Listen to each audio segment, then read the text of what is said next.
اگر شوکت ترین کی انکوائری بند ہوئی تو شہباز شریف کی بھی انکوائری بند ہوئی, شاہد خاقان عباسی کی بھی انکوائری بند ہوئی, سلمان شہباز کی بھی انکوائری بند ہوئی, مریم نواز کے کیس ختم ہوئے. تو کہنے کا مطلب یہ ہے کہ انہوں نے اپنی جو رانگ ڈوئنگز ہیں ان کے لیے کچھ نہ کچھ جواز کو تلاش کرنے کی کوشش کی. اب اگر وہ یہ کہتے ہیں کہ نیب جو ہے وہ جنرل باجوہ کے انڈر تھی, اور یہ کہتے ہوئے وہ اپنے آپ کو اس وجہ سے بیل آؤٹ کرتے ہیں یا اس کے لیے یہ دلیل دیتے ہیں کہ اختیار کسی اور کے پاس ہے, ذمہ داری کسی اور کے پاس ہے, میں صرف پنچنگ بیگ تھا, یعنی اختیارات سارے کے سارے جنرل باجوہ صاحب انجوائے کر رہے تھے as chief of army staff, اور مجھے لوگوں کی جو گالیاں ہیں ان کو سننے کے لیے کھلا چھوڑ دیا گیا تھا, کیونکہ عمران خان صاحب کے بقول گورننس بھی ان کے پاس تھی, فیصلے بھی وہی کرتے تھے, معیشت بھی ان کے کنٹرول میں تھی, سیاست بھی ان کی کنٹرول میں تھی. تو بھائی آپ وہاں پر بھنگ گھوٹنے آئے تھے, آپ وہاں پر کیا چہل قدمی کرنے آئے تھے یا ہیلی کاپٹروں میں سیرے کرنے آئے تھے؟ اگر آپ کے پاس اختیار نہیں تھا تو آپ تو کئی مرتبہ اس بات کا اعلان کر چکے تھے کہ اگر مجھے بے اختیار وزارت عظمیٰ ملی تو میں اسی وقت اس کو ٹھوکر مار کے گھر چلا جاؤں گا. تو پھر آپ گھر کیوں نہیں گئے؟ آپ نے یہ بے اختیار وزیر اعظم بننا قبول کیوں کیا؟ کیوں آپ نے اس وقت جنرل باجوہ کو چیلنج نہیں کیا؟ کیوں آپ نے جنرل باجوہ کے راستے میں رکاوٹ نہیں ڈالی؟ کیوں آپ نے نیشنل اسمبلی کو اور سینٹ کو اس صورتحال سے آگاہ نہیں کیا؟ اس وقت کیوں آپ نے قوم کو اس ساری سچویشن سے بے خبر رکھا؟ اگر آپ اتنے ہی بڑے سٹیٹسمین تھے تو لوگوں کے سامنے آتے. جس طریقے سے آپ نے سائفر کا بیانیہ بنایا وائس آف امریکہ کو انٹرویو دیتے ہوئے, آپ نے خود اس بات کا انکشاف کیا کہ جناب یہ جو آئیڈیا تھا رجیم چینج کا, یہ پاکستان سے جنرل باجوہ نے امریکہ کو ایکسپورٹ کیا تھا. یعنی یہ تجویز پاکستان سے گئی امریکہ میں اس تجویز کو پر غور کیا گیا, اس تجویز کو درست تصور کیا گیا, اور پھر وہاں سے احکامات آئے ہٹا دو عمران خان کو. یہ میں نہیں کہہ رہا, یہ عمران خان نے وائس آف امریکہ کو انٹرویو کے اندر یہ بات انہوں نے خود کی ہے. اس بات کا مطلب یہ ہے کہ اگر جنرل باجوہ صاحب یہ والا آئیڈیا فلوٹ نہ کرتے بالفرض محال آپریشن رجیم چینج کا, تو عمران خان صاحب کو وہ سائفر بھی یاد نہیں آنا تھا, اس سائفر کے اندر غیر ملکی سازش کا بھی ذکر نہیں ہونا تھا, اور عمران خان صاحب نے بدستور یعنی 2023 تک اکتوبر تک پنچنگ بیگ بننا قبول کر لینا تھا. ادروائز تو اس کے علاوہ اور کوئی آپشن نہیں بنتی, یہی ایک چیز بنتی ہے. اس کا مطلب یہ ہے کہ عمران خان صاحب نے جان بوجھ کر یہ والی چیزوں کو بھی اب نئے انداز سے ٹوسٹ کرنا شروع کیا ہے, اور یہ جو بیساکھیوں والی بات ہے اس کے پیچھے بھی یہی ریزن ہے. عمران خان صاحب نے اسی انٹرویو کے اندر اس بات کا اظہار کیا ہے کہ نئی عسکری قیادت میں تاثر ہے کہ رجیم چینج آپریشن ناکام ہو چکا. اب اگر نئی عسکری قیادت میں یہ تاثر ہے تو انفیکٹ عمران خان صاحب ایک مرتبہ پھر نئی عسکری قیادت سے اس بات کی درخواست کر رہے ہیں کہ بھائیان میری لت ہلے تک ٹھیک نہیں ہوئی, من بیساکھیاں دے دیو. اس کے علاوہ اس ترلے کے علاوہ تو اس بات کا اور کوئی مطلب نہیں بنتا.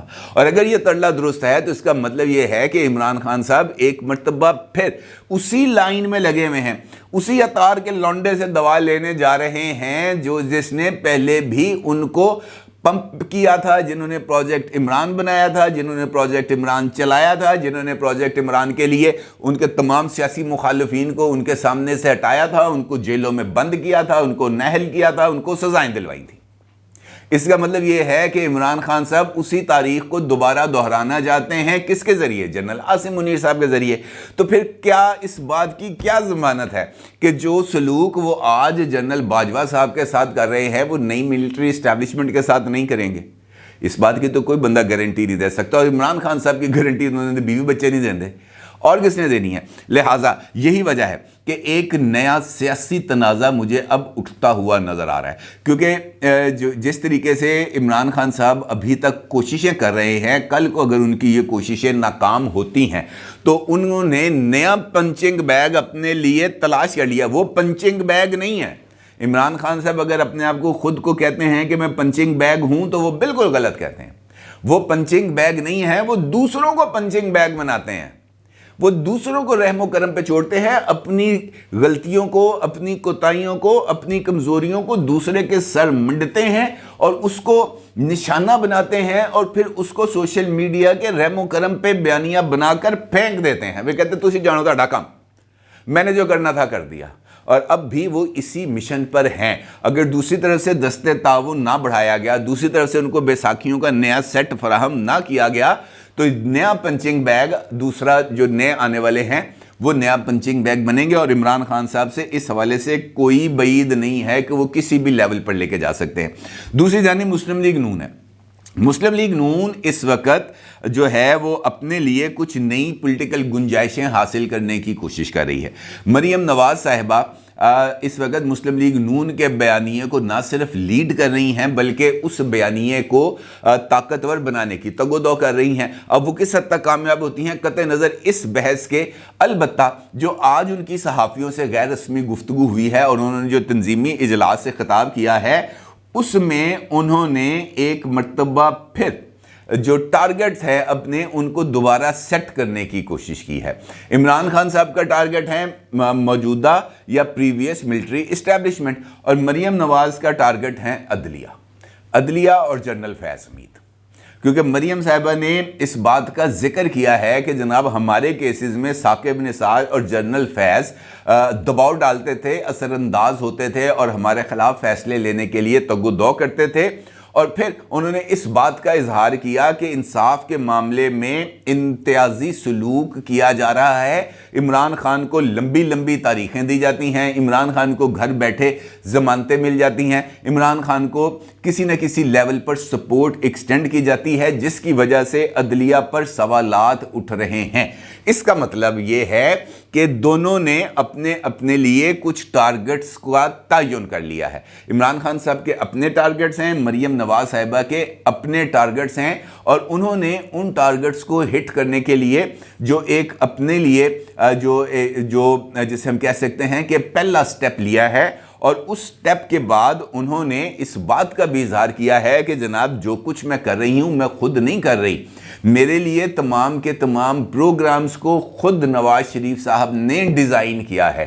یہ جو تنظیمی کنونشنز ہو رہے ہیں، اس کا سارا شیڈول خود نواز شریف صاحب نے طے کیا ہے، اور ان کا یہ کہنا ہے کہ الیکشنز کے قریب ہم جلسے کریں گے، اس سے پہلے ہم یہ تنظیمی اجلاس ہی کریں گے، اور ساتھ انہوں نے کہا ہے کہ جناب یہ میرے جو انکلز ہیں یہ میرے والد کے رتبے کے ہیں، میرے چچا جیسے رتبے کے ہیں، یہ کیسے ہو سکتا ہے کہ میں ان کو اپنے پیچھے کروں، اپنے پیچھے کھڑا کروں، میں ان کو آگے رکھوں گی اور میں خود ان کے پیچھے کھڑی ہوں گی اور ان سے رہنمائی لوں گی۔ اور ساتھ انہوں نے شاہد خاقان عباسی صاحب کا بھی ذکر کیا، یہ کہتے ہوئے کہ میری ان سے بات ہوئی ہے اور بہت جلد ان کے ساتھ ملاقات بھی ہوگی۔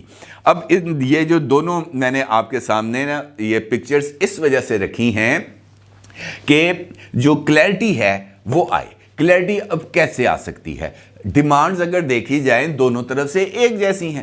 ایک یہ کہتا ہے کہ ماضی میں میرے ساتھ زیادتیاں کی گئی ہیں، ہمیں سلیکٹو احتساب کا نشان کے نام پر انتقام کا نشانہ بنایا گیا، نہ صرف انتقام کا نشانہ بنایا گیا، ہمیں منظر سے بالکل آؤٹ کرنے کے لیے تمام تر ریاستی جبر کا استعمال کیا گیا، لہٰذا جو ماضی میں ہم سے زیادتیاں کی گئی ہیں اس کا ازالہ کیا جائے۔ ٹھیک ہے جی، اور اس کا ازالہ کیسے کیا جا سکتا ہے؟ ہمیں تمام معاملات کے اندر تھوڑی سی کھلی چھٹی دیتے ہوئے، اور نواز شریف صاحب کے حوالے سے جو قانون سازی ہے اس میں سہولت دینے کے لیے، کیونکہ اب مریم صاحبہ نے اس بات کا بھی ذکر کیا ہے کہ جناب یہ ہماری کمزوری ہے کہ ہم اقتدار میں ہونے کے باوجود بھی نواز شریف صاحب کا کیس نہیں لڑ سکے، اور جو قانون سازی کرنی تھی وہ یہ حکومت ابھی تک نہیں کر سکے۔